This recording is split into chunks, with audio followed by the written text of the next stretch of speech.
নমস্কার বন্ধুরা, শুভ সন্ধ্যা। ইচ্ছায় হেসেলে আপনাদের স্বাগত। বাইরে বৃষ্টিতে মনটা চাইছে কিছু চটপটা স্ন্যাক্স খেতে, তাই বানিয়ে ফেললাম চটপটা চিকেন পকোড়া। আমার কাছে কিছু বোনলেস চিকেন ছিল, আমি সেটা দিয়েই আজকে বানাচ্ছি। এটা খুব অল্প উপকরণই লাগে।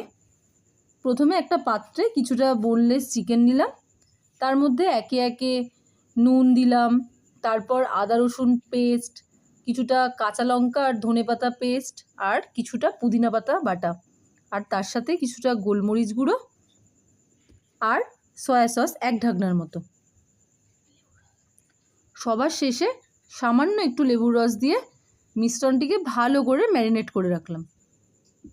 এই ম্যারিনেশনটা আমার 1 ঘন্টা আমি রেখেছিলাম। আপনারা চাইলে বেশিক্ষণও রাখতে পারেন, যতটা বেশিক্ষণ থাকবে চিকেনগুলো অনেক সফট হবে।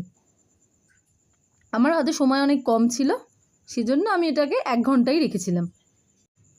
এরপর আমি এর মধ্যে একটা ডিম ফাটিয়ে দিলাম, তারপর এর মধ্যে কিছুটা কর্নফ্লাওয়ার, ওই 1 থেকে 2 চামচ কর্নফ্লাওয়ার, আর কিছুটা বেসন দেব। বেসনটা দিলে কি হয়, জিনিসটা বাইন্ডিংয়ে সুবিধা হয়। মানে অ্যাকচুয়াল কড়াই দিলে তেলে পুরো জিনিসটা আটকে থাকে, ছেড়ে ছেড়ে যায় না।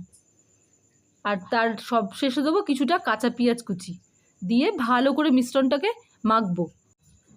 ভালো করে মেখে নেওয়ার পর ব্যাস, এবার গরম তেলে ছেড়ে দিলেই রেডি আমাদের। যতক্ষণ না এটা অবশ্য গোল্ডেন ব্রাউন কালার হয় ততক্ষণ ভেজে তারপর তুলে নিলেই রেডি গরম গরম চিকেন পকোড়া।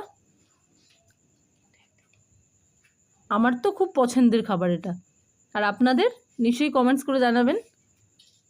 আর এর সাথে যদি একটু লেবু আর সস হয় তাহলে আর মন্দ কি। তাহলে আমি গেলাম গরম গরম চিকেন পকোড়া খেতে। ও হ্যাঁ, আপনারা কিন্তু ভুলবেন না লাইক অ্যান্ড সাবস্ক্রাইব করতে। ঠিক আছে, তাহলে আজকের দিন টাটা।